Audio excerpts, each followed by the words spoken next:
Pessoal, meu nome é Guilherme, bem-vindos ao canal Delongas. Hoje com um vídeo a respeito deste tema que vocês estão vendo na tela, o positivismo. Mais especificamente, o positivismo científico, haja vista que existe aquilo que se chama de positivismo jurídico e que é outro movimento um pouco mais recente na história dos saberes, data do século XX. Nós vamos trabalhar com o positivismo científico que se deu sobretudo no âmbito de ciências como a sociologia e a biologia, mas se espraiou por diversos outros campos do saber, das artes e até da religiosidade humanas. Certo? Fazia tempo que eu não fazia um vídeo desses aqui no canal, eu tava com saudade, né? Esses vídeos mais de aula, assim. Eu tava falando muito sobre questões políticas mais atuais, mais prementes, até porque eu não estava conseguindo pensar em outra coisa que não o cenário político eleitoral brasileiro. Mas agora passou essa fase, estou muito feliz com o resultado das eleições, bola para frente e resolvi falar sobre esse tema que é muito caro para mim, não porque eu seja um apaixonado pelo positivismo científico, longe disso, mas enquanto campo de saber, né?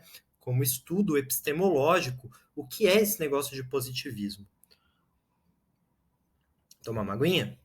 E por que esse tema ele é caro para mim? Bom, porque como vocês, bom, para quem já acompanha o canal aqui há um tempo, sabe que eu faço vídeos sobre a obra do Michel Foucault, notadamente sobre a obra que o Foucault publicou na década de 70, o seu período genealógico, em que ele aborda temas como biopoder, biopolítica, poder disciplinar, sociedade disciplinar, enfim, todos temas que, para sua compreensão, requerem, de alguma forma, uma compreensão desse movimento que ganhou muita força no século XIX, que é o positivismo. Por quê? Porque o Foucault está falando com os seus conceitos de poder disciplinar, de biopolítica, que vocês podem acompanhar vídeos, se quiserem ir mais a fundo aqui no canal. Ele está falando de uma forma de compreensão do mundo, uma forma de compreensão da política, uma forma de compreensão do poder que passa por um certo saber e um saber que tem uma semântica biologizante, uma semântica voltada para o descobrimento das capacidades inatas do ser humano, seja no âmbito social, no âmbito psíquico, enfim, nos mais diversos âmbitos, no âmbito racial mesmo, né? Teses biológico-racistas, não é verdade? Então, foi um conhecimento fundamental ali nos séculos XIX e início do século XX, inclusive para que se organizassem algumas ciências que hoje não são velhas conhecidas, como, por exemplo, a criminologia ou a sociologia, certo? O método positivista, o método de observação empírica do positivismo, de alguma forma, ele tem um legado, de alguma forma não, de muitas formas, ele tem um legado que permanece até hoje, certo? E quando nós falamos no caso brasileiro, é mais interessante ainda de se estudar o positivismo. Por quê? Porque o Brasil, a República Brasileira, ela foi feita ali sob o signo do positivismo, o signo da ordem e do progresso, do Augusto Comte. Ou seja, a República ela foi fundada sob essas premissas positivistas. A República Brasileira teve ali no seu embrião diversos pensadores, né, diversos, sobretudo militares, muito afetos à questão do positivismo. Portanto, entender o positivismo é também, em larga medida, entender como se formou a República Brasileira ali no finalzinho do século XIX. Com quais ideias estavam sendo gestadas ali para aquele Estado-nação Brasil, certo? Claro que eu devo dizer, gente, que na aula de hoje, especificamente, eu não vou adentrar na questão brasileira, porque é um universo à parte. O positivismo do Brasil, eu diria que ele é um positivismo, de certa forma, até radicalizado. Assim, as ideias positivistas oriundas da Europa, notadamente da França, elas chegaram aqui no Brasil com uma força e até de certa maneira um pouco caricatas, assim, sabe? Tudo que havia, inclusive, de pior ali no pensamento positivista chegou aqui no Brasil e fincou raízes assim, inclusive do ponto de vista religioso. Então, o Brasil, para vocês terem uma ideia, é o único lugar que ainda existem cultos positivistas. No sentido da igreja positivista mesmo, que adiante nós veremos do que se trata.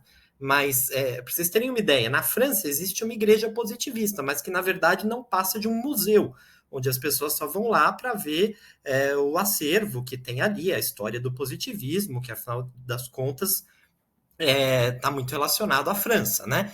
Mas culto efetivamente positivista, em que há prédicas, há ali uma espécie de padre, pastor positivista, pregando, fazendo um sermão, isso só existe no Brasil. É muito curioso isso, né? Aliás, pode até ser que exista em outro lugar, assim, mas certamente o Brasil é um dos países de maior expressão, né, de maior densidade populacional, que ainda se tem esse tipo de movimento religioso do positivismo, né?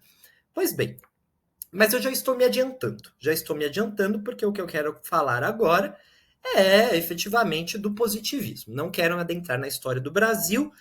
Caso esse vídeo tenha algum sucesso, caso você que esteja chegando aqui goste do vídeo e, enfim, o vídeo de alguma forma seja visto por mais de, sei lá, 100 pessoas, eu faço posteriormente um vídeo sobre o que é o positivismo no Brasil.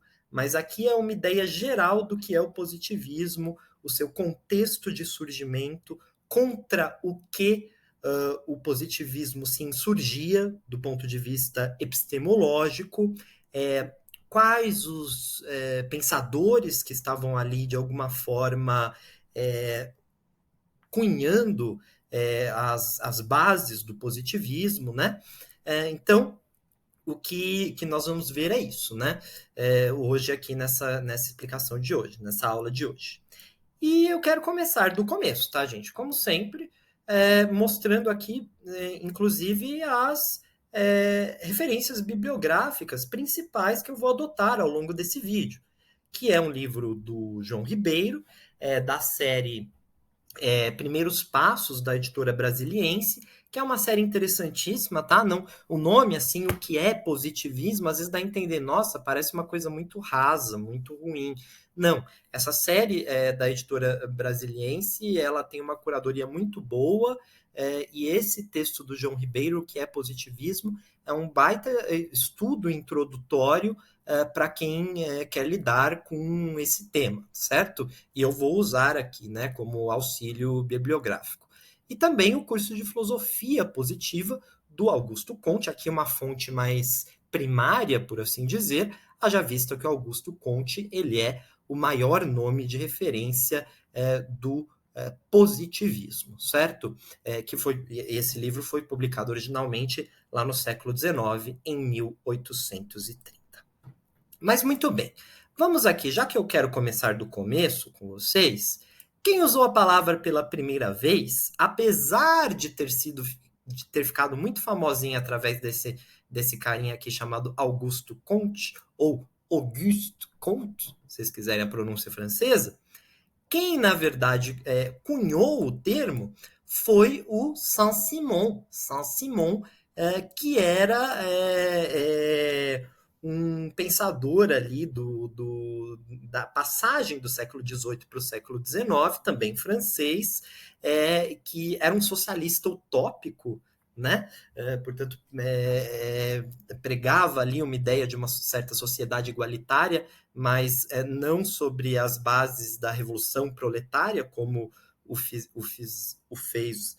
Marx e o fez Engels, né? Era um socialismo de difícil realização, muito abstrato, por isso próprio Marx e Engels o chamava de socialista utópico, mas de todo modo, ele que cunhou o termo, mas o termo ficou efetivamente popularizado, gente, por Auguste Comte, 1700, que nasceu em 98, morreu em 1825. E veja, o Auguste Comte, ele é interessante porque ele também é, de alguma forma, uma espécie de pai fundador ali da sociologia, né?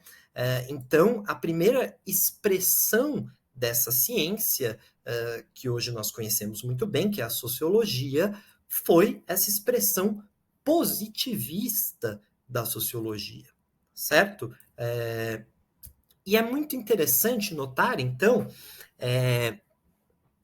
quando os positivistas estão escrevendo, seja Auguste Comte ou demais pensadores positivistas ali, sobretudo no século XIX, eles estão se contrapondo a uma teoria, eles estão se contrapondo a uma forma de ver o mundo predominante no século XVIII, o século das revoluções burguesas, o século da Revolução Francesa, o século da Revolução Estadunidense, certo? O século XVIII, final do século XVIII, final do século XVII, início do século XVIII,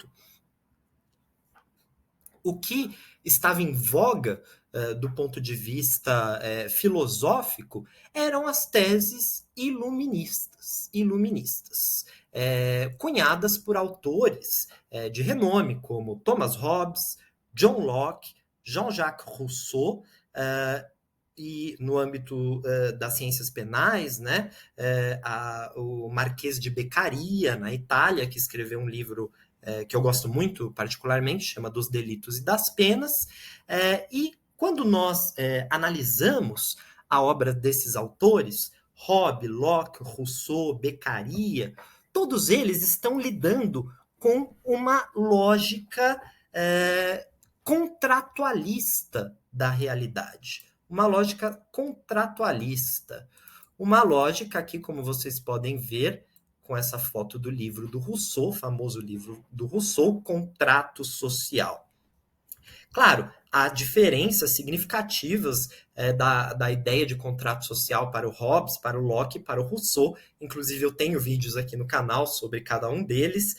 Aliás, até um curso que eu dei aqui de filosofia política que está disponível apenas para membros do canal. Então, virem membros. Aí vocês podem ver o curso de filosofia política inteiro. Quem sabe, né? Pode ser. Aí pode ser uma boa para vocês. Vamos lá. O contrato social era uma ideia que foi muito necessária no âmbito das revoluções burguesas, porque ela preconizava ali a ideia de que todo ser humano, independentemente da sua casta, independentemente de ter ou não um título de nobreza, todo ser humano, ele é, de alguma forma, dotado de uma qualidade específica, uma qualidade que o torna especial, que o torna primoroso em relação até outras espécies. E que qualidade é esta? É a razão. É a razão. E se todo ser humano é dotado de razão, todo ser humano deve ter alguns direitos que são direitos naturais, próprios da humanidade, e que não podem ser violados pelo arbítrio daqueles que se sentem mais ser humanos que outros, que se sentem mais racionais que outros, como quem? Como a nobreza. Como a nobreza. Então, era inclusive um argumento no sentido de se falar: olha, se todo ser humano é racional, a organização de um Estado ela não pode se dar aos caprichos de um monarca que se sente o rei da cocada, certo? De um monarca que se sente acima dos demais. Se todo ser humano é racional, possui essa qualidade intrínseca, todo ser humano tem alguns direitos naturais, como o direito à vida, o direito à liberdade, o direito à propriedade. Vejam, são direitos naturais que todo ser humano deve gozar, independentemente da vontade de um monarca soberano. É, por isso que nós falamos, em todas essas teses do Hobbes, do Locke, do Beccaria, de algo chamado justnaturalismos. Justnaturalismo. E o justnaturalismo foi essa tese segundo a qual todo ser humano é dotado de direitos naturais. Ela foi importante para se criar limites para o exercício do poder estatal ali nos séculos XVIII. Justamente limites para o exercício do poder soberano do Estado. Por quê? Porque era uma classe em ascensão, a burguesia, que estava rogando para si direitos, estava falando que esses direitos pertenciam à humanidade como um todo, que esses direitos não poderiam ser tolhidos por um monarca de forma arbitrária, certo?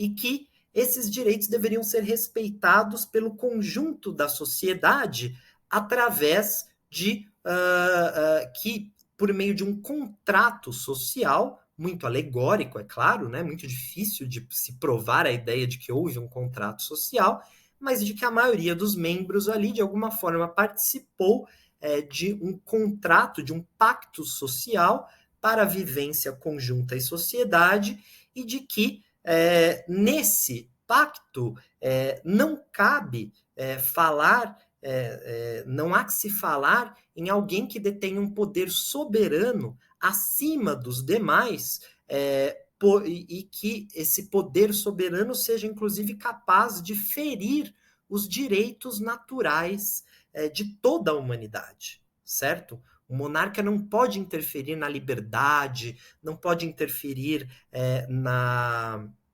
propriedade, enfim, não pode interferir na vida dos seres humanos. Era isso que a burguesia, como classe, precisava para ascender. Né? É uma teoria que foi muito útil para a burguesia. E uma teoria, evidentemente, que está lidando com esta seguinte lógica aqui, ó, vou deixar até bem grande. Uma lógica de dever ser. De dever ser. Por que uma lógica de dever ser? Porque trata-se de uma lógica, pessoal, em que nós não estamos a falar exatamente de como a sociedade é, de como a sociedade efetivamente na prática se manifesta, mas de como a sociedade deveria ser, de quais regras, com quais racionalidades, com quais normatividades a sociedade deveria agir para que se obtenha o progresso, certo? Por isso que nós falamos que o justnaturalismo ele aborda a lógica dos direitos humanos, dos direitos sociais, com esta lógica do dever ser, essa lógica de que a humanidade deve, de alguma forma, se enquadrar em certos parâmetros de civilidade que são pautados pelo simples fato de que todo ser humano é um ser racional, certo? Vejam que todas essas teses do Hobbes, Locke, Rousseau, que estavam em voga no século XVIII e, como eu disse, foram muito importantes para se criar limites ao arbítrio estatal, sobretudo de poderes soberanos, de monarquias absolutistas. Toda essa lógica ela foi muito bonita, claro. Ela gerou tratados incríveis, maravilhosos, livros sensacionais como o Contrato Social do Rousseau, mas o que se passou a observar no século XIX, sobretudo a partir do século XIX, é que essa era justamente isso, uma lógica de um dever ser. Bom, todo ser humano deve ser racional. Todo ser humano deve agir em prol do bem comum, do bem social. Todo ser humano deve ser dotado de alguns direitos naturais. Mas é possível se afirmar com um grau de certeza, de um grau de empiria, que esses direitos naturais, o direito à vida, à liberdade, à propriedade, e que mesmo de que todo ser humano é um ser racional por excelência, é possível afirmar isso com base na observação empírica da realidade? É possível afirmar, por exemplo, que o contrato social das pessoas viverem em paz em um certo domínio de terra, é possível dizer que isso de alguma forma existiu? Ou, como se questionaram os teóricos do positivismo, será que será que essas teses elas são passíveis de cognoscibilidade a partir da observação empírica? Ou seja, será que é possível constatar empiricamente o que foi as ideias gestadas ali no século XVIII?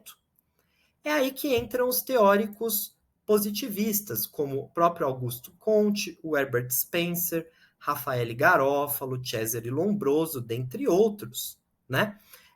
E aqui eu trouxe uma citação do João Ribeiro, que de alguma forma condensa esse contraste que os positivistas estavam tentando fazer em relação às teorias iluministas, justnaturalistas e contratualistas de outrora, do século XVIII. João Ribeiro diz o seguinte: é, pois, na contestação ao racionalismo abstrato dos adeptos do liberalismo, das revoluções burguesas do século XVIII, que surgem os defensores do cientificismo, seduzidos pelo progresso contínuo, propondo que os fatos só são conhecidos pela experiência e que a única válida é a dos sentidos. E qual o principal, inclusive, sentido? A observação, ver. É possível enxergar aquele fenômeno? É possível olhar para um ser humano e dizer: você, como ser humano A, possui as mesmas características de racionalidade do ser humano B, X, Y, Z? É possível dizer que todas as sociedades humanas gozam de direitos naturais, que todo ser humano goza do mesmo tipo de direito porque possui a mesma racionalidade? É possível fazer esse tipo de constatação empiricamente? Segundo os positivistas, não, não. E é aqui que começa a se estabelecer esse contraponto que eu deixei aqui para vocês, que vão se estabelecer, sobretudo, em termos de alguns marcos. Então, por exemplo, deixei aqui à esquerda as categorias que nós podemos usar para entender o justnaturalismo do século XVIII, do iluminismo do século XVIII, e ao lado direito, categorias importantes para se pensar o que seria o positivismo científico. Bom, o iluminismo e o justnaturalismo, estou falando aqui de iluminismo e justnaturalismo, aqui colocando até em termos de uma certa sinonímia, embora o iluminismo não seja somente o justnaturalismo, mas é evidente que o justnaturalismo faz parte das teorias iluministas, né? Mas, pois bem, E o iluminismo justnaturalista, ele trabalha com conhecimentos a priorísticos. Como assim a priorísticos? Porque são conhecimentos que não se baseiam em nenhuma observação empírica. Ora, a afirmação de que todo ser humano é racional, ou essa afirmação aqui que é do contrato social do Rousseau. O homem nasce livre, mas por toda parte encontra-se acorrentado. É possível provar esta afirmação cientificamente? De que o homem nasce livre? De que o homem tem essa faculdade natural da liberdade na sua cabeça? Ou será que essa liberdade que se cria, que se tem, não é muito mais um construto social do que propriamente uma qualidade biológica até do ser humano? Então, essa afirmação do Rousseau, ela soa para um positivista como algo muito abstrato, algo a priorístico, que antecede aquilo que é sensível, aquilo que nós somos capazes de conhecer pela observação, aquilo que é cognoscível, certo? Portanto, o iluminismo ele trabalha com essas teses a priorísticas das qualidades dos seres humanos, ao passo que o positivismo ele vai trabalhar sempre, primeiramente, antes de formular as suas hipóteses, ao menos idealmente a ideia é essa, né? Antes de formular as suas hipóteses, é preciso ter uma observação, de modo que as hipóteses elas serão formuladas a posteriori. A posteriori do quê? A posteriori de uma certa observação, de uma certa sensibilidade empírica, certo? Bom, temos aqui também uma ideia, ainda relacionada a isso, de essência do iluminismo. Essência mesmo, como eu acabei de ler nessa frase do Rousseau. Todo ser humano é livre, todo ser humano tem direito à liberdade, à vida, à propriedade. Ora, isso são teses essencialistas, ao passo que as teses que os positivistas queriam cunhar seriam teses da experiência, não da essência, porque nunca se podia chegar, segundo eles, né, nunca se pode chegar exatamente a uma essência do ser humano, né? A única coisa que nós podemos chegar através da observação, é sempre de algo provisório, mas nós nunca podemos bater o martelo e falar o ser humano é assim, exatamente assim, né? Nós devemos observar o ser humano, observar o comportamento humano, estudar a anatomia humana, estudar o comportamento do ser humano em sociedade, para, através dessa experiência empírica, poder chegar a alguma conclusão. Mas não de sair dizendo por aí que o ser humano ele é, por si, dotado de tais ou tais características. Não à toa que o iluminismo, ele é aqui, ó, como eu disse, intuitivo, ao passo que o positivismo, ele tem a característica de ser o quê? Indutivo. Por quê? Porque através de experimentos que se dão nas mais diversas áreas de saber, nos laboratórios, nas análises sociais, enfim, na academia, através de experimentos, você você é induzido, né, a ter algum tipo de resposta científica. Ou seja, você não é intuído por um insight que veio da sua cabeça do nada. Não. É necessário, através da experiência laboratorial, conduzir um método científico que seja indutivo. Indutivo. Primeiro se faz a experiência, e a partir dela, então, nós podemos obter alguma resposta. Então, ao contrário do método intuitivo, nós temos um método agora indutivo, pautado pelas respostas que nós podemos obter a partir de experimentos, certo? Da indução que nós temos a partir de experimentos, certo? As causas, o iluminismo trabalha com causas abstratas. Preste atenção nessa palavra, causas. Quais são as causas abstratas? Por que que o ser humano se reúne em sociedade? Porque em algum momento houve ali um contrato social firmado pelos membros da sociedade que decidiram que seriam livres e que iriam respeitar certas regras de convívio, certo? E por que isso? Porque todo ser humano é racional o suficiente para fazer isto. E por que isso? Por que o ser humano tem direito à vida? Porque a vida é o bem maior. Por que todo ser humano é livre? Porque a liberdade faz parte da alma humana. Veja, nós estamos trabalhando com causas muito abstratas.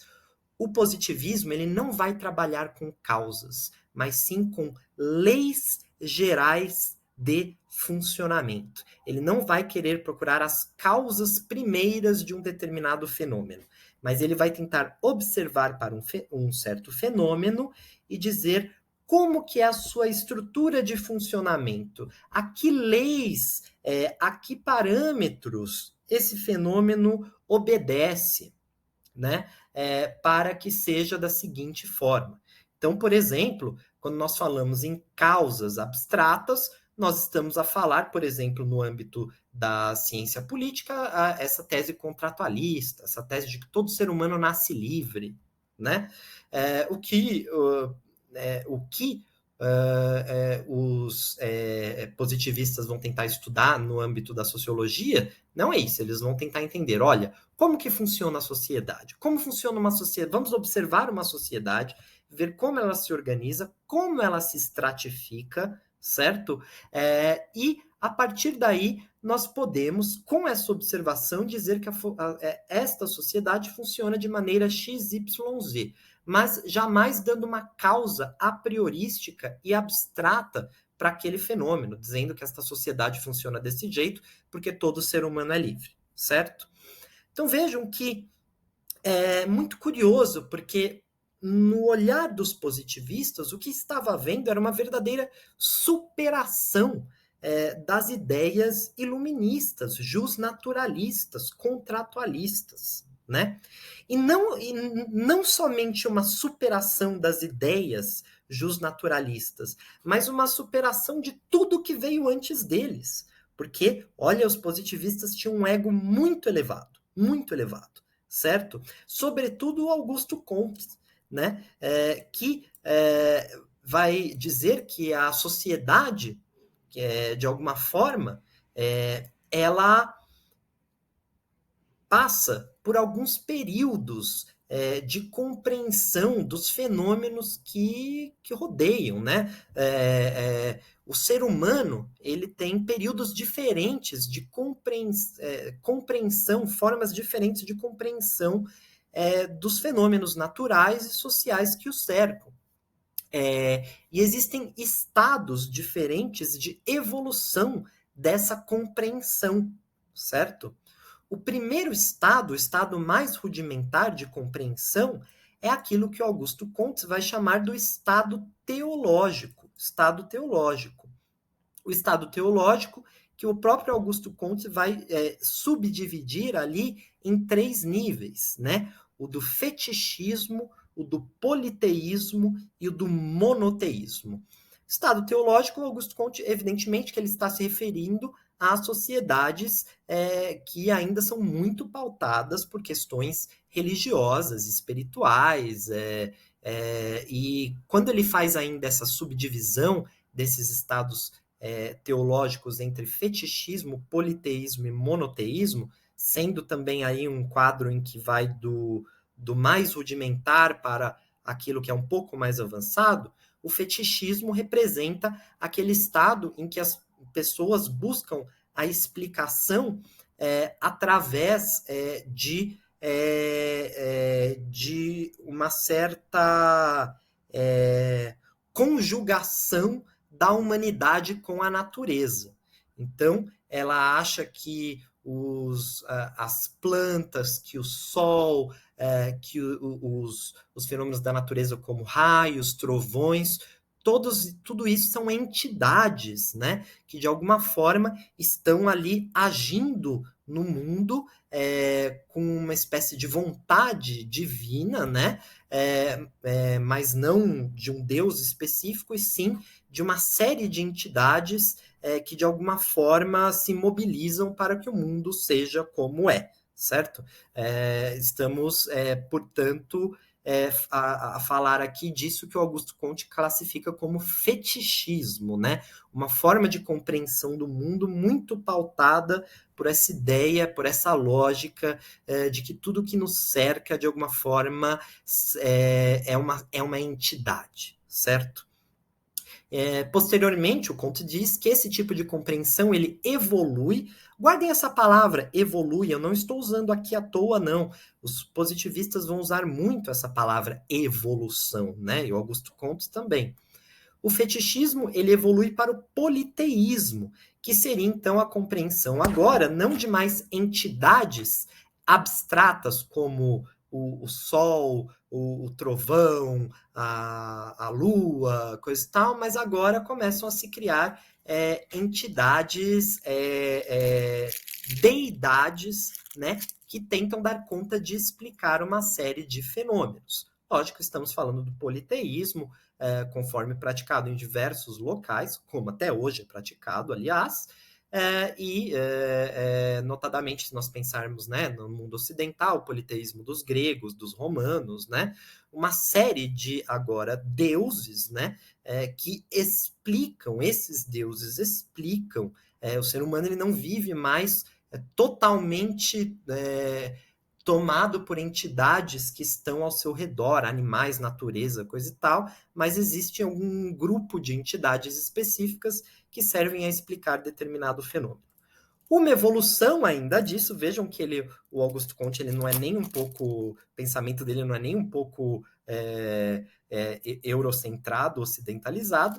Então, uma evolução do politeísmo ainda para ele é o monoteísmo. É o monoteísmo quando se tenta se explicar os fenômenos do mundo, agora através de uma entidade específica, através de uma divindade específica que agrupa em torno de si todos os fenômenos de criação, de existência da humanidade, certo? Bom, esse é o estado teológico, uma compreensão, em suma, mágica da realidade. Né? Seja no âmbito do fetichismo, do politeísmo, do monoteísmo, o que nós temos aqui como exemplo clássico é a própria magia. Uma compreensão, magia aqui não no sentido de uma magia específica, mas de compreensão mágica, de compreensão fantasiosa, por assim dizer, da realidade, certo? O que o Augusto Comte vai dizer aqui, evidentemente, que esses estados eles foram superados, sobretudo na Europa, e que em seguida veio um estado que ele chamará de estado metafísico. E esse estado metafísico ele diz respeito justamente a uma transição do estado teológico ao estado positivo, na qual os seres sobrenaturais cedem espaço a forças naturais, só que forças naturais ainda muito abstratas, impossíveis de serem provadas empiricamente. Então aqui você não quer mais chegar exatamente você não quer fazer exatamente uma explicação de um fenômeno pura e simplesmente por um método divino, dizendo que esse fenômeno acontece pura e simplesmente por uma divindade, mas que esse fenômeno ele acontece, que os fenômenos podem ser explicados pela própria ideia de racionalidade humana, né?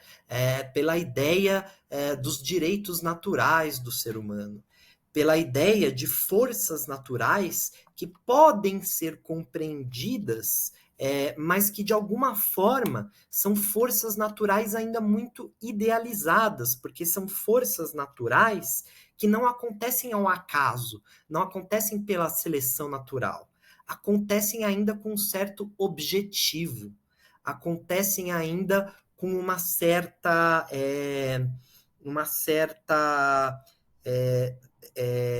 ainda uma certa religiosidade. Querem um exemplo? O que foi muito praticado nos séculos 17 e 18, a alquimia, que eram teóricos como o próprio Isaac Newton, era um alquimista, né? Que era basicamente uma ideia de que era-se necessário compreender, sim, alguns fenômenos naturais, né?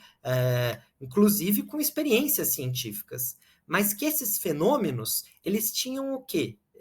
Esses fenômenos, eles serviam para se tentar chegar a um conhecimento que ele é anterior à própria observação científica, que é o conhecimento, no caso da alquimia, por exemplo, da pedra filosofal, que seria a forma de você encontrar, fazer um material que pudesse produzir todos os outros materiais, que fosse a fonte de todos os outros materiais, né? Então vejam que é um conhecimento que se pauta por uma certa racionalidade, não estamos mais a falar da magia pura e simplesmente, estamos falando de uma certa racionalidade, essa racionalidade iluminista, mas uma racionalidade ainda pautada em abstrações, pautadas nessas lógicas aqui, conhecimentos a priorísticos, essencialistas, intuitivos, das causas abstratas que conduzem um determinado fenômeno, que dariam conta de explicar um determinado fenômeno. E a evolução, então, né, do conhecimento da humanidade para a compreensão dos fenômenos que a cercam, seria, para Augusto Comte, o estado em que, pelo menos, a Europa se encontrava ali no século XIX, que é o estado positivo, que seria, então, o último e mais elevado estágio da compreensão humana, que seria quando a imaginação cede espaço agora à observação. Então, nós não estamos mais a falar de magia, de algo que seja pura e simplesmente religioso. Nós não estamos mais a falar de algo como a alquimia, que, em que pese tem uma certa observação, ela ainda é uma observação que serve para explicar intuições a priorísticas, né? Então, é uma observação que serve antes para justificar uma resposta já dada, do que para encontrar a resposta em si. E nós chegamos a fenômenos como, por exemplo, da química moderna, que é uma ciência, entre aspas, positiva. Por quê? Porque a química moderna agora ela vai se pautar o quê? Na observação empírica dos elementos químicos, sem se preocupar, antes desta observação, se existe um elemento químico a priori, né? Você pode até formular esta ideia, mas essa ideia ela deve ser, de alguma forma, colocada à prova pela observação, né? Então, nós não estamos mais a falar aqui de um estado de alguma forma, de intuições abstratas, mas de indução do conhecimento a partir de experimentos científicos, a partir da observação dos fenômenos, né? Então vejam que esses três estados, o estado teológico, o estado metafísico, o estado positivo, representam para o Augusto Comte um progresso, uma evolução da forma, da compreensão humana dos fenômenos que a cercam, sociais e naturais, né? Então nós vemos que é muito interessante, porque a ideia de evolução, de que o ser humano ele está sempre evoluindo, ela é muito forte, tanto para o Augusto Comte, quanto por outros teóricos positivistas, conforme nós veremos aqui adiante. Por quê? Porque para ele, o ser humano, ele evolui. Ele evolui. Nós estamos a falar aqui também, pessoal, da própria ideia, embora o Comte seja até um pouco ali anterior ao Darwin, essa ideia de evolução, de alguma forma, ela já circulava, a ideia do progresso já circulava na sociedade europeia. A ideia de que o ser humano evolui e com ele a própria sociedade evolui, e esta evolução ela pode ser observada empiricamente, certo? e que o ser humano evoluído, ele é um ser humano altruísta. Altruísta em que sentido? Ele é um ser humano, e essa é uma ideia bem cara ao Augusto Comte. Não à toa que o lema do positivismo kantiano a ordem, o progresso e o amor. O amor. Por quê? Porque a ordem e o progresso, elas conduzem ao altruísmo. São sociedades que não estão mais num sistema de guerra, de todos contra todos, como aquele estado de natureza do Thomas Hobbes, né? São sociedades que têm uma capacidade de compreensão do todo, que conduzem esta sociedade ao progresso. E lógico que o Comte não tarda em associar essas sociedades às sociedades europeias, né? E esta evolução, tanto a evolução do ser humano, que faz com que a própria sociedade evolua, é uma evolução de ordem biológicas. Então, nós começamos a notar um movimento em que as ciências humanas, notadamente a sociologia, ela começa a obedecer a certos parâmetros, a um certo vocabulário próprio das ciências biológicas, que estava ganhando corpo acadêmico de forma muito intensa no século XIX, tanto na França quanto na Inglaterra. Na Inglaterra, sobretudo, com os estudos de Charles Darwin. Não que o Charles Darwin seja um doutrinador do positivismo, longe disso, mas é claro que as suas ideias, elas foram manejadas pelos teóricos positivistas para defender essa doutrina, né? Essa doutrina de que a sociedade, ela vive em uma evolução permanente. Vejam que é evidente que se nós estamos a falar de uma teoria que se pauta numa ideia de que a humanidade evolui, de que o ser humano evolui, a humanidade evolui, nós estamos a falar do evolucionismo, né? Mas nós não estamos a falar daquele evolucionismo do Darwin, mas nós estamos a falar aqui, do evolucionismo do Herbert Spencer, também em inglês, certo? E o Spencer, ele tinha essa ideia, antes mesmo do Darwin. Spencer trabalhava com a hipótese de desenvolvimento evolutivo em âmbito social, tá? Ele já trabalhava. Como eu disse, a ideia de evolução, ela até antecede um pouco a Darwin. No entanto, posteriormente, né, aí já com a publicação da Origem das Espécies, do Darwin, o Herbert Spencer, esse teórico inglês, ele vai sistematizar as ideias do Darwin com os estudos sociais, estudos de sociologia, para dizer que a ideia da seleção natural, ela também é possível de ser observada a partir da observação da sociedade. Ou seja, há um darwinismo social. Há seres humanos mais evoluídos que outros. Há seres humanos mais aptos ao convívio em sociedade que outros. Há sociedades mais desenvolvidas que outras. Há grupos em determinadas sociedades que têm características que são melhor desenvolvidas, pessoas mais aptas para o convívio à sociedade, enquanto outras pessoas seriam atávicas, degeneradas. Vocês estão começando a sentir o cheirinho de chorume que essa doutrina, quando levada às suas últimas consequências, causa e de fato causou na humanidade? Sobretudo no século XX, né, gente? É claro que nós estamos a falar aqui do Terceiro Reich e da Itália, né?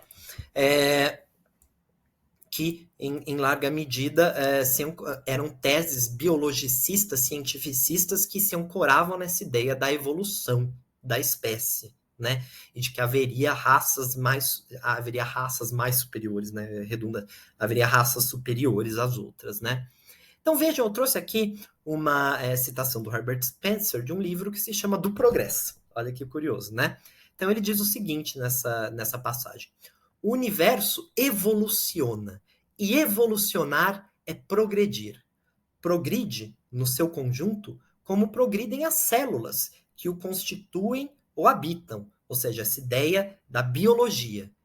E sendo a causa determinante desse progresso, em todas as ordens, astronômica, geológica, orgânica, social, econômica, etc., comum a todas elas, ou seja, a mesma ordem de evolução das células que embasaram as ideias de Darwin na origem das espécies, para o Herbert Spencer, é uma mesma ideia que pode ser observada tanto do ponto de vista da astronomia, da geologia, da orgânica, não sei o que ele se refere exatamente a isso, da sociologia, da sociedade e da economia. Né? A ordem de evolução é comum a todas elas. Deve haver um caráter comum a todas elas. Deve poder exprimir-se em função deste atributo. Deve haver um caráter comum a todas as transformações. Olha que curioso, deve haver um caráter comum a toda evolução. Ou seja, da mesma forma que nós olhamos para a natureza e dizemos que as espécies evoluem, também é possível olhar, inclusive para os seres humanos, e dizer que os seres humanos evoluem. E é possível, inclusive, olhar para determinadas sociedades e falar que determinadas sociedades são mais evoluídas que outras, certo? É possível, então, a partir das teses positivistas, nós, e o que foi feito, né? Nós fazemos, não, né? Mas foi possível ser feito por teóricos como Cesare Lombroso, um grande teórico positivista no âmbito da criminologia, fazer uma passagem do darwinismo social, ora, as sociedades que evoluem mais que as outras, as sociedades mais evoluídas, as sociedades que estão em estágios de evolução mais elevados. Vejam que foi um passo para que um teórico como Cesare Lombroso passasse, então, a valer-se da tese do darwinismo, não mais social, mas do darwinismo racial. E agora nós vemos que o positivismo científico, essa ideia da observação científica, a ideia que até é boa a priori, de que todo conhecimento, de alguma forma, ele deve partir inicialmente da observação, o que se esquece de fazer, evidentemente, é que essas observações elas eram também enviesadas, né? Veja, o Cesare Lombroso, ele, por exemplo, ele é um dos fundadores da criminologia positivista. E ele tinha uma técnica de observação. Ele tinha uma técnica de observação, que era a frenologia. Deixa eu ver se eu deixei uma foto aqui. Bom, eu deixei aqui uma foto do Cesare Lombroso e aqui das cabecinhas. Por quê? Ele observava o tamanho dos crânios humanos. O tamanho dos crânios humanos, o formato do nariz, o tamanho das orelhas. E ele media o tamanho dos crânios com uma espécie de régua. E essa técnica era conhecida como frenologia. Né? E era possível, através dessa técnica, se descobrir quais seres humanos, por exemplo, tinham tendências ao vício, tinham tendências à delinquência, tinham tendências a comportamentos degenerados, né? Pelo simples tamanho da cabeça deles. Por quê? Porque seriam seres humanos que são atávicos. Atávicos em que sentido? Eles deixaram de evoluir. O significado de atavismo é isso, é uma estagnação, é você deixar de evoluir. Ora, o ser humano que deixa de evoluir, ele deixa de ter alguns atributos para a boa convivência em sociedade. A vivência civilizada, urbana, pacífica em sociedade, e ele passa a corromper essa sociedade. Ele passa a gerar crimes nessa sociedade. Ele passa a gerar comportamentos viciosos nessa sociedade.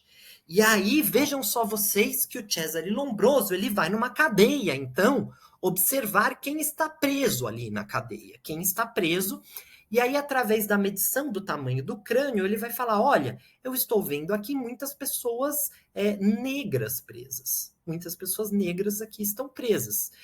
Isso quer dizer o quê? Isso quer dizer que as pessoas negras têm uma tendência maior a delinquir. Então vejam a análise. Uma análise que, em tese, está partindo de uma observação, mas de uma observação que ignorou diversíssimas camadas para você observar. É uma observação torpe. Por quê? Porque, vejam, é evidente que se você for numa cadeia aqui no Brasil, 70% da população carcerária, se não mais, é formada por pretos e pardos. Só que é possível disso nós abstrairmos uma conclusão biológica dizendo que essas pessoas estão ali porque são delinquentes natos, ou porque talvez o Brasil tenha sido um país que tenha vivido durante séculos sob um regime escravocrata que não permitia às pessoas negras um mínimo de cidadania. As pessoas negras eram acorrentadas, aprisionadas, tratadas como coisas. E quando houve, mesmo após haver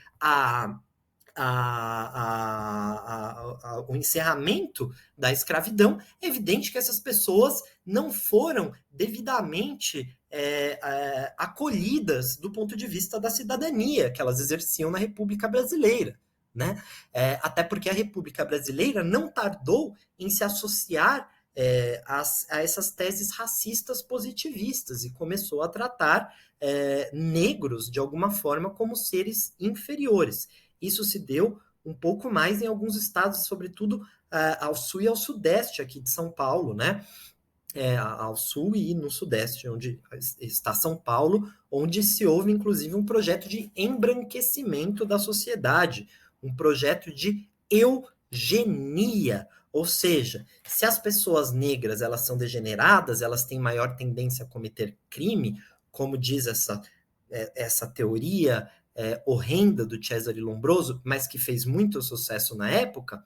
Ora, se isso existe, ou seja, se existem pessoas que não são tão aptas ao convívio em sociedade, porque nós observamos, né, a partir do método científico, que essas pessoas não têm as mesmas qualidades que outras pessoas, e aí vejam no que o positivismo se diferencia do iluminismo. Porque para o iluminismo, todo ser humano era racional.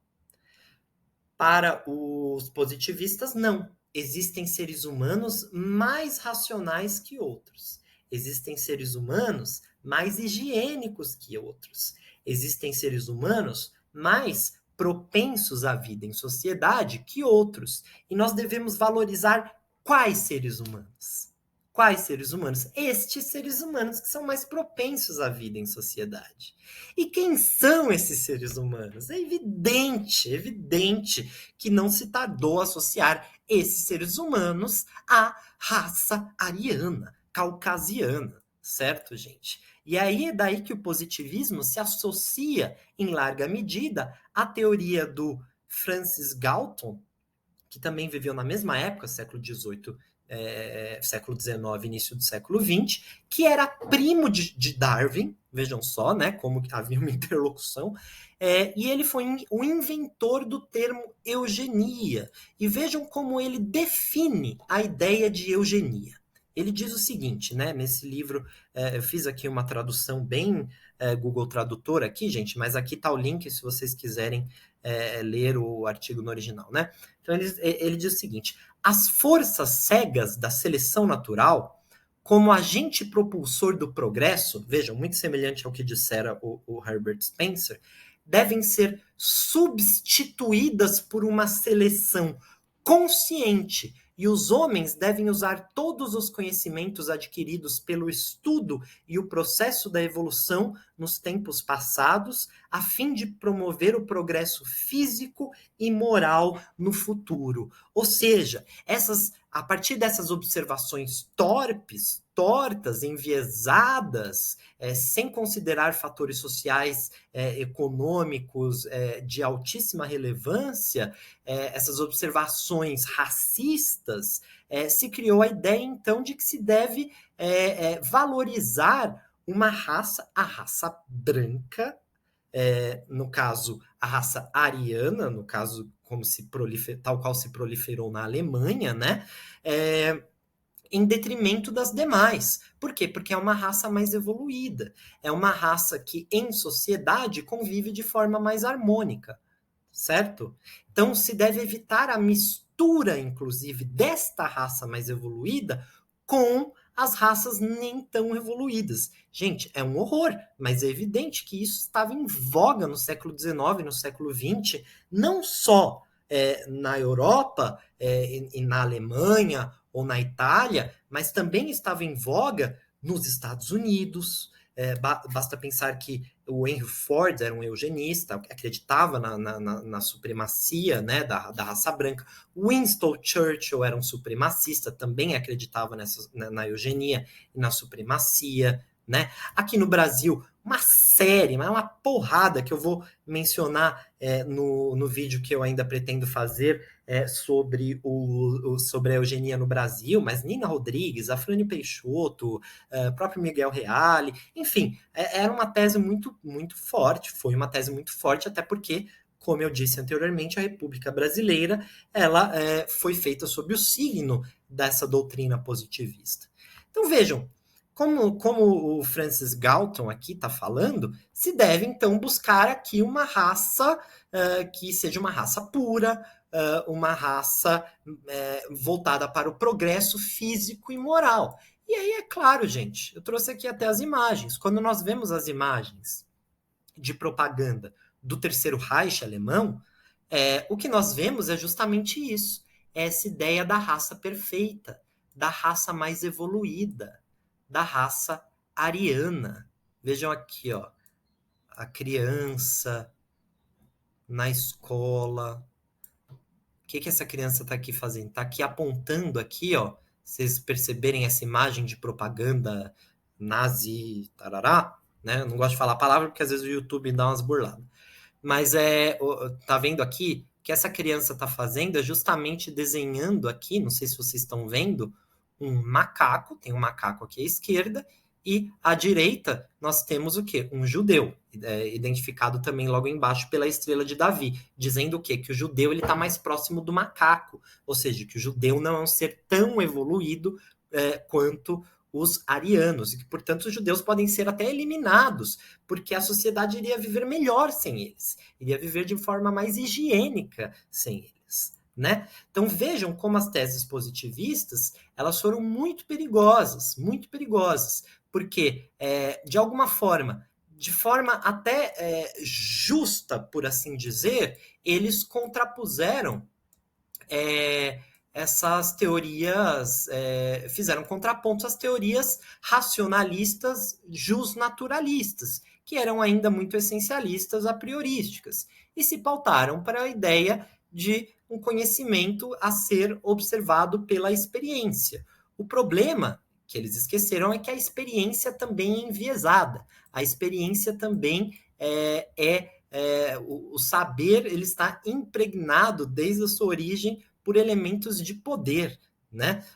Por isso que o positivismo ele é tão estudado pelo Michel Foucault, né? Que busca essa relação do saber e do poder.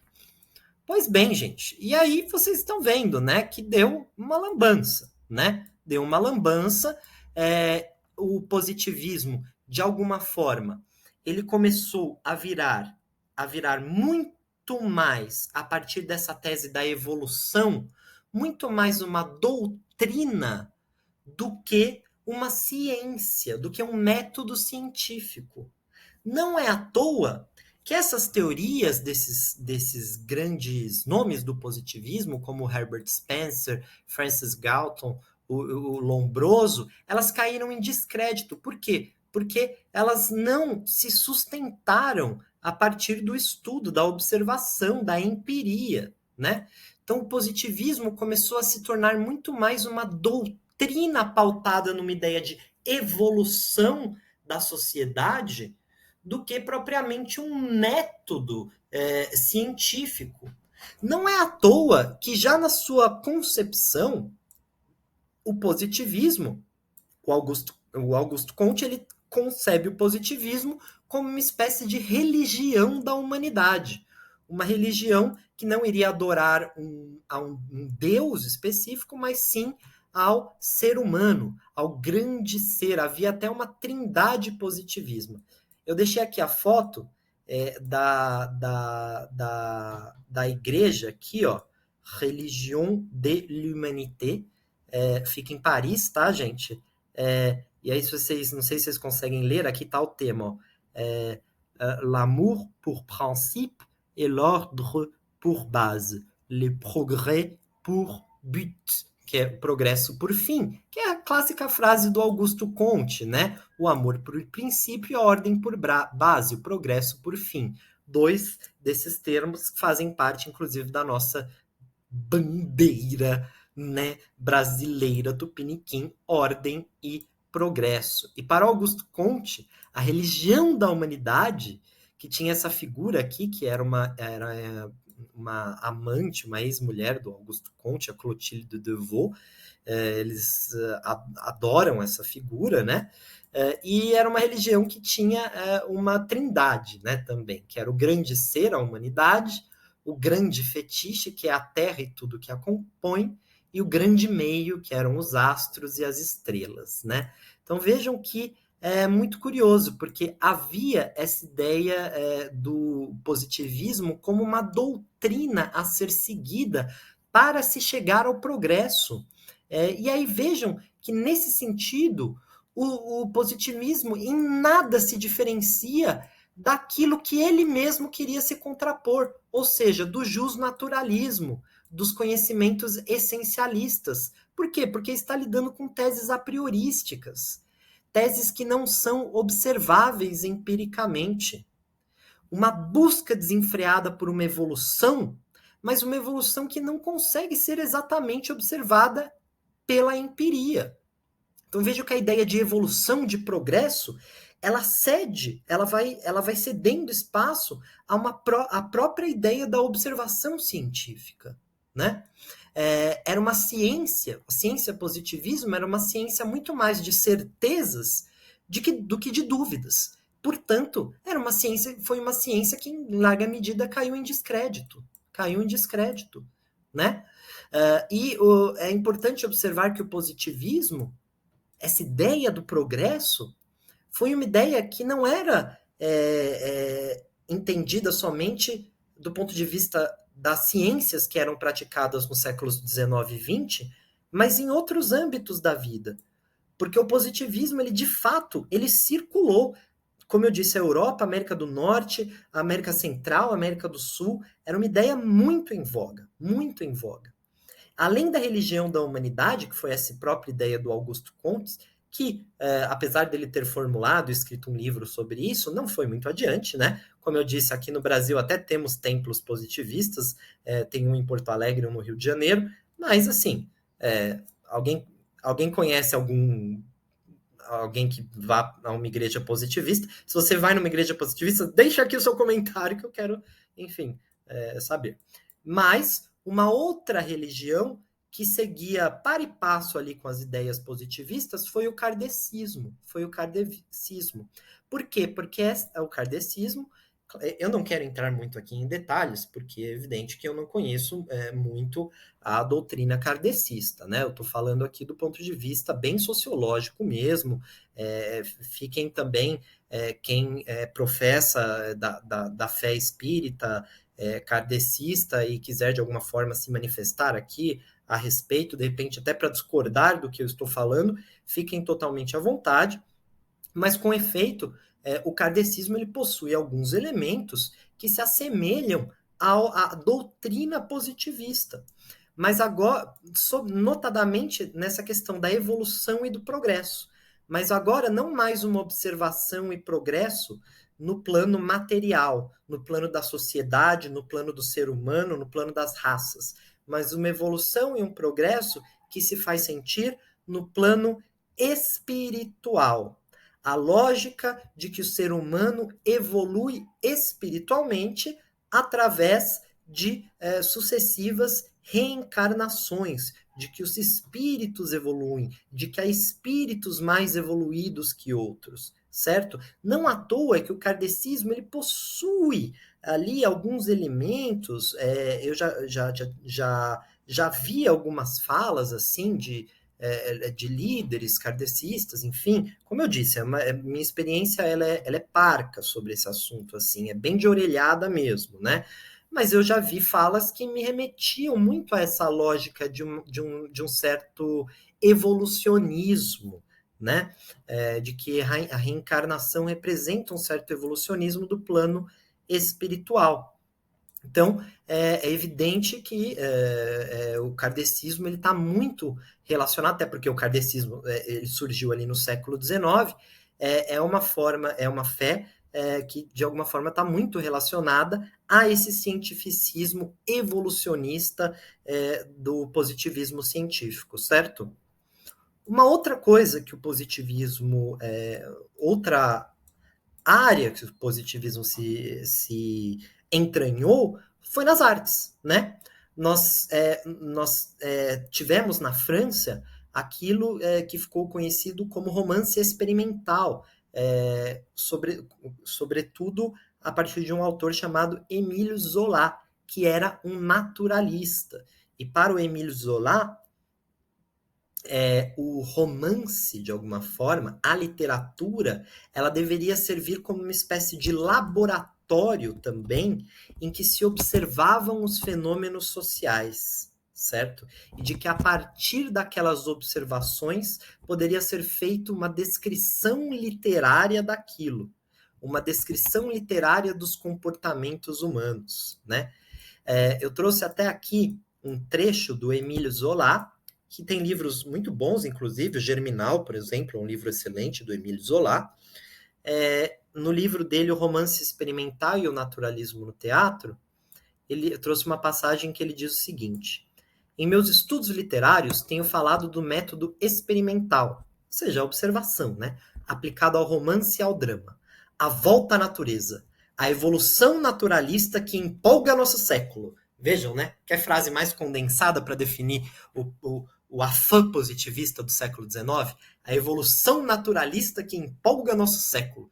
Impulsiona aos poucos todas as manifestações da inteligência humana num mesmo caminho científico.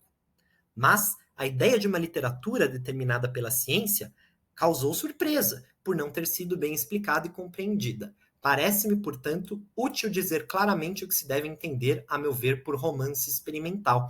E aí, claro, eu não vou entrar aqui no domínio da teoria literária, do que é propriamente o romance experimental ou o romance de tese, mas, trocando em miúdos, é isso. É um romance que vai tentar se pautar pela observação empírica da sociedade e tentar compreender os movimentos de evolução e atavismo dos seres sociais, certo? Nós vemos isso em romances brasileiros, como o clássico O Curtiço, né? Pois bem, nós temos também, por exemplo, o futurismo, né, do Marinetti. O futurismo do Marinetti foi um movimento do Filippo Tommaso Marinetti, esse artista italiano, relacionado ao fascismo, né, italiano. Ele, no seu manifesto futurista, ele traz ali diversas prerrogativas próprias do positivismo científico, né? E também traz preconceitos que estavam arraigados no cerne desse positivismo, agora para o âmbito das artes plásticas, né? Então vejam aqui, eu trouxe um trecho do Manifesto Futurista, esse movimento artístico, literário, fascista que surgiu ali na Itália. Trouxe aqui pontos desse manifesto futurista do Marinetti, citações, né? Ele diz o seguinte, no primeiro ponto: a literatura exaltou até hoje a imobilidade pensativa, o êxtase, o sono. Nós queremos exaltar o movimento agressivo, a insônia febril, o passo de corrida, o salto mortal, o bofetão e o soco. Vejam, uma exaltação ao progresso, uma exaltação à pujança, uma exaltação ao domínio, né? Então ele dirá também, ainda no Manifesto Futurista, não há mais beleza a não ser na luta. Nenhuma obra que não tenha um caráter agressivo pode ser uma obra-prima. A poesia deve ser concebida como um violento assalto contra as forças desconhecidas, para obrigá-las a prostrar-se diante do homem. E diz ainda em seguida: nós queremos glorificar a guerra, única higiene do mundo. Por que a guerra seria a única higiene do mundo? Porque somente a guerra poderia limpar a humanidade de seres indesejados. Seres, inclusive, biologicamente indesejados, como judeus, negros, homossexuais e até de mulheres. Porque vejam o que dirá o Marinetti. Nós queremos glorificar a guerra, única higiene do mundo, o militarismo, o patriotismo, o gesto destruidor dos libertários, as belas ideias pelas quais se morre e o desprezo pela mulher. É isso que as ideias positivistas levadas às últimas consequências, inclusive no plano artístico, levaram, né? Para não terminar meio deprê, né? Não deixar, eu quero trazer aqui uma crítica muito pertinente que o Nietzsche, porque vejam, quando o Zola diz aqui, vou até voltar para a citação do Zola, ele diz o seguinte: a evolução naturalista que empolga nosso século. De fato, gente, o positivismo, essa evolução, a ideia da evolução do progresso, ela empolgou tanto o século XIX que ela se fez presente no kardecismo, ela se fez presente nas ciências biológicas, ela se fez presente na criminologia, ela se fez presente na sexologia, ela se fez presente em larga medida em alguns estudos do Freud e da psicanálise. Nós vemos questões relacionadas a isso, né? Sobretudo em relação ao que ele fala. Bom, não quero entrar muito nesse tipo de polêmica aqui, porque senão os psicanalistas vão vão comer meu couro aqui.